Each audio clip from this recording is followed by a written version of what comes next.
وانا ku dhawaaqeen siyaasiyiin reer Somaliland waxana dadweynuhu iyagoo arrimahaasi ka hadlaya hadaladoodii kamid ahaa hortaas magacooda dadka oo muuqaalnaba marka maxay ka matiri karaan ay toosi karaan waayo dadka waxa ka jira maamulkaas oo kala dambeyn iyo sharci dejin iyo wax walba leh ya sida daraadii wala loo baahan yahay ma aha sida darteed waxaan u leenahay annagu oo aaminsanahay in ay jirto dawladda Soomaaliland la yiraahdo wax ka xisbiyana ay jiraan la doortay laakiin wax kale oo shaqeeyo aan ogolahay ma jiraan inay jirin markaas sida darteed ummadda yaan la waalin yaa khalkhal la gelin nabadgelyada lagu xadgudbin wada hadal waa suudin dawladda loo xisaaray wixii wada hadal iyo wixii arrimaha siyaasadda ku saabsan dadka caadiga iyo asxaabta jirta asxaabta siyaasadda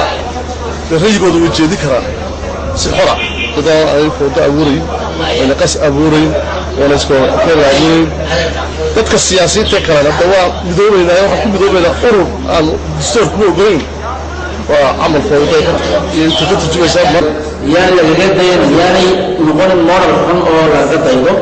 waddankuna dastuur hadii dastuurka la jiriyo waxa uu jooyaa cilmiga waa meesha waa kayntii waa waxay kaynta imanay kala xoog balistii si badan marka xeerka dadka laga soo noqdo kii xoolaha la iska dhayo raggan ismagacaabay ee toosinta iyo maxayba waxaan isku magacaabay toosinta waxaan iyo maxaan horaa loo dhisay wax dastuurka ku yaala weeyaan war annagu hadu waxaan nahay mujaahidiinta Soomaaliland dhisay iyaguna waa mujaahidiinta duulay madaxweynaha Siidaayo waxa aan leeyahay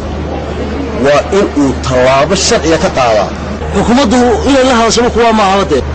xukuumaddu inay kuwa laba hadasho ma ahaba in tallaabo sharci laga qaado mooyane hadal kuwa ma jiro war kuwa ismagacaabay maanta ismagacaabay Britoola oo dawladda walaga xukuumo oranayaan si degdeg ah kuwa in loo qabto aan ku rajo weynahay waa caafi TV